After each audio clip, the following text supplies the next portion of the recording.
Allez les amis, alors nous sommes au mois de janvier, pour le calendrier civil c'est le début de l'année, pour la médecine traditionnelle chinoise c'est la fin de l'année. Alors je vous enregistre en fait cette vidéo en janvier, elle sera diffusée en février ou en mars au moment du printemps.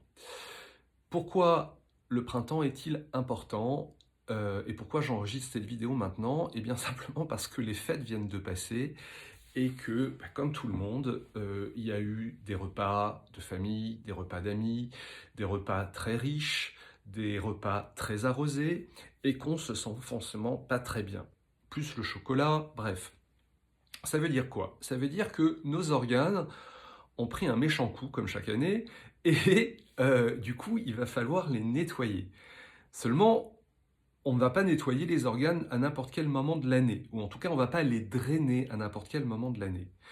À partir du 22 janvier, nous allons avoir la pleine lune du 22 janvier qui va marquer en fait le début de l'année énergétique, c'est-à-dire le tout début du printemps. Le printemps, en médecine traditionnelle chinoise, en fait, c'est la saison du bois, et le bois correspond à deux organes, le foie, tsang, yin, et la vésicule biliaire, viscère, yang. En fait, ces deux organes sont très importants puisque c'est eux qui sont sur les starting blocks de la nouvelle année. La nouvelle année, c'est quoi la nouvelle année? C'est démarrer quelque chose de nouveau.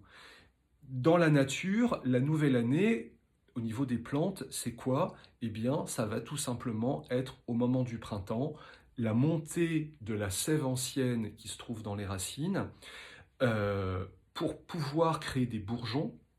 Ensuite, les feuilles, création de la nouvelle sève de l'année. Les feuilles, ensuite, vient les fleurs, la floraison, et pour obtenir la fructification. En fait, dans notre vie, c'est la même chose, c'est-à-dire que le printemps va marquer le début de cette nouvelle année dans laquelle nous allons prendre des décisions, avoir des projets, etc. Ces projets, on a besoin d'avoir de l'énergie pour les soutenir. On a besoin d'avoir du peps, on a besoin d'avoir l'esprit libre, on a besoin d'avoir un corps qui soit fort et qui tienne la route. C'est la raison pour laquelle le printemps, c'est la saison durant laquelle on va commencer tout simplement eh bien, à fleurir, c'est le cas de le dire, on va faire des feuilles, on va fleurir. Mais pour ça, on a besoin, on va faire fleurir nos projets, on va faire fructifier nos projets, on va faire fleurir notre vie, on va la faire fructifier. Mais pour ça, on a besoin d'avoir un corps sain et une énergie disponible. C'est la raison pour laquelle le foie doit être nettoyé. Le foie joue ce rôle. Quel est le foie en médecine traditionnelle chinoise? Puisque moi, dans ces vidéos, à chaque fois, c'est toujours au regard de la médecine traditionnelle chinoise que je vous éclaire. Eh bien, le foie, il joue un rôle dans le mouvement du qi, c'est-à-dire de l'énergie. Il joue un rôle important dans le mouvement du sang. Il joue un rôle important dans le mouvement des liquides organiques, ce qu'on appelle des yin-je. D'un point de vue plus physiologique, en fait, le foie, eh bien, il va stocker le sang. C'est comme une éponge pour pouvoir le rediffuser ensuite. En médecine traditionnelle chinoise, le foie a un rôle très important eh bien, au niveau hormonal, au niveau gynécologique pour les femmes, au niveau obstétrique. Il a un rôle évidemment très important au niveau de la digestion puisqu'il va soutenir le qi de l'estomac. L'estomac, vous savez, qu'il a besoin d'énergie pour pouvoir digérer en fait ce bol alimentaire. Il va avoir un rôle très important aussi au niveau digestif avec la rate. Euh, le foie a un rôle très important puisqu'il soutient les tendons et les ongles. Et d'un point de vue émotionnel, eh bien, si le foie est engorgé, s'il y a ce qu'on appelle des stases en médecine traditionnelle chinoise, c'est-à-dire que le sang et l'énergie ne circulent plus, eh bien, vous allez avoir une pression. Et cette pression, c'est ce qu'on appelle un feu du foie en médecine traditionnelle chinoise. En fait, cette pression, ce feu du foie, peut déclencher des grosses colères, de l'irritabilité. Voilà, donc on a vraiment, véritablement besoin de travailler sur ce foie et de le nettoyer. Mais ce qu'il faut savoir, et ça c'est très très important, retenez bien ça, c'est que le foie, on ne peut pas le drainer à n'importe quel moment de l'année. Il y a un temps pour chaque organe en médecine traditionnelle chinoise. Le temps, la saison du foie et de la vésicule biliaire, c'est le printemps. Et donc, c'est très important de ne pas faire l'erreur de nettoyer, de drainer le foie en dehors de la saison du printemps et de la saison grand-mère du printemps, c'est-à-dire l'automne. Je ne vais pas rentrer dans les détails techniques de la loi des 5 éléments, mais retenez bien ça, le drainage du foie, de la sphère hépatobiliaire ne se fait qu'au printemps énergétique et ne se fait qu'à l'automne. On ne fait aucun drainage à l'été et à l'hiver, sauf cas exceptionnel pour des personnes qui ont des traitements médicamenteux très lourds, et auquel cas on va effectivement surtout soutenir le foie avec des plantes comme par exemple le chardon-marie ou le desmodium. Et si on doit faire véritablement un drainage, à ce moment-là, on va soutenir le foie par des techniques en acupuncture pour ne pas en fait épuiser les organes. Alors, je sais que je ne vais pas me faire des amis parmi certains naturopathes, parce que malheureusement, il y a des naturopathes qui font des drainages du foie à n'importe quelle saison de l'année. Je vous le dis, c'est une très grosse erreur en médecine traditionnelle chinoise. Malheureusement, il y a très peu d'écoles de naturopathie qui intègrent dans leur cursus des connaissances en médecine traditionnelle chinoise. J'en connais une à Paris, alors en principe, je ne fais pas de publicité, mais là, je vais quand même la citer parce que c'est vrai qu'il y a tellement peu d'écoles qui le font. C'est le Sénato de Daniel Kieffer qui intègre véritablement la pulsologie et l'étude des saisons énergétiques. Malheureusement, alors peut-être qu'il y en a d'autres et que je ne les connais pas, donc je m'en excuse d'avance, mais j'ai vu beaucoup trop de patients en cabinet venir après avoir eu des drainages du foie à n'importe quel moment de l'année, et ce sont des gens qui sont totalement épuisés au niveau de leur énergie, ce qui est tout à fait logique et explicable dans la loi des 5 éléments. Je ne vais pas rentrer dans ce détail technique-là, je l'explique à mes patients au moment des consultations.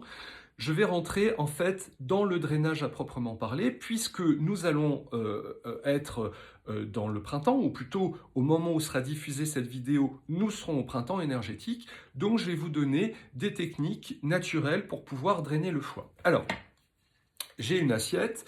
Dans cette assiette se trouve ce que la nature nous offre pour pouvoir drainer le foie. Déjà, le citron. Alors, tout le monde a entendu parler de la cure de citron. La cure de citron, on peut la faire d'une façon très soft, c'est-à-dire que vous prenez un citron jaune et surtout pas vert et un citron bio. Tous les matins, vous pressez votre citron avec de l'eau chaude à jeun. Voilà, ça vous pouvez le faire pendant plusieurs jours. La véritable cure de citron telle qu'elle a été préconisée par un médecin suisse peut être beaucoup plus agressive puisque en fait vous allez augmenter chaque jour le nombre de citrons, puis ensuite vous allez décrescendo.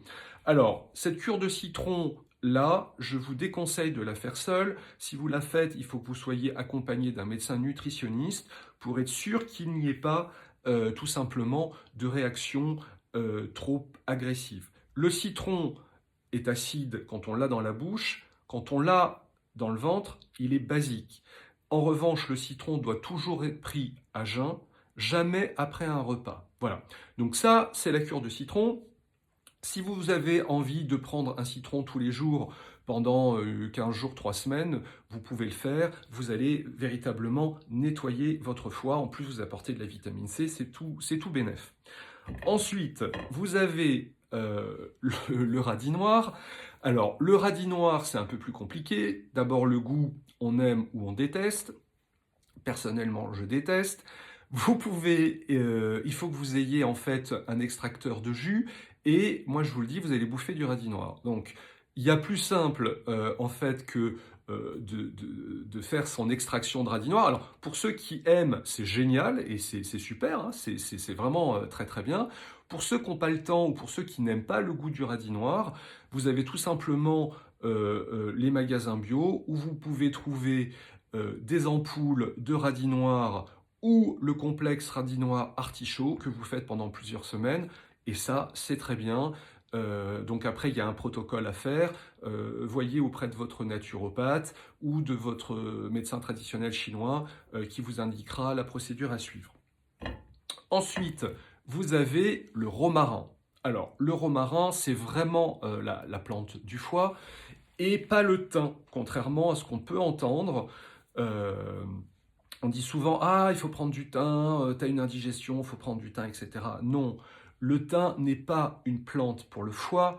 Le thym, c'est un antibactérien. Donc, si vous avez une gastro, le thym, c'est bien. Par contre, pour le drainage du foie, c'est le romarin, sachant que le thym à très haute dose peut être hépatotoxique. En revanche, le romarin, il va véritablement drainer le foie. Alors, comment on fait? On fait des décoctions. Pas des tisanes, mais des décoctions. C'est quoi la différence? La décoction, vous mettez la plante dans l'eau froide, vous montez à ébullition, vous laissez bouillir 4-5 minutes, vous éteignez, vous couvrez avec une assiette. Et là, vous avez une décoction. Et cette décoction, vous allez pouvoir la boire toute la journée, et ce, pendant plusieurs semaines. Ça, c'est le romarin. Ensuite, ce qu'on peut faire, mais en revanche, là, il faudra vraiment que vous soyez accompagné d'un naturopathe, d'un aromathérapeute ou d'un nutritionniste qui s'y connaît, ou d'un médecin en tout cas qui s'y connaît en phyto. Vous avez l'huile essentielle de romarin à verbenone qui est très très efficace pour nettoyer le foie, mais encore une fois, ne faites pas d'automédication avec les huiles essentielles. Une huile essentielle, c'est hyper puissant, ça peut être très agressif. Les trois quarts des huiles essentielles sont vraiment à prohiber pour les femmes enceintes. Donc, les huiles essentielles, véritablement, faites-vous accompagner par un naturopathe, par un aromathérapeute. C'est très, très important. Ensuite, vous avez, qu'est-ce que c'est que ça? Eh bien, ça, c'est de l'aubier. C'est de l'aubier de tilleul. Donc, l'aubier de tilleul, c'est quoi? Eh bien, c'est une partie de l'écorce de l'arbre. L'aubier de tilleul va permettre de drainer d'une façon assez douce le foie. Pareil, si vous n'avez pas envie de faire des décoctions, vous pouvez aller tout simplement dans un magasin bio, acheter des ampoules d'aubier de tilleul. Il y a une façon de le prendre pendant un certain temps. Alors, ne pas oublier évidemment les herboristes. En herboristerie, vous avez des complexes de différentes plantes pour le drainage qui sont vraiment très efficaces. Les herboristes sont des gens extrêmement compétents, vous pouvez leur faire confiance, ils connaissent très très bien l'usage en fait de la phytothérapie. Ils pourront vous accompagner aussi dans ce travail. Il existe d'autres techniques qui sont beaucoup plus agressives, dont je ne parlerai pas, par exemple avec les sels d'Epsom, etc. Je vous les déconseille fortement. Il faut véritablement un suivi. Il ne faut pas faire ça n'importe comment. Voilà.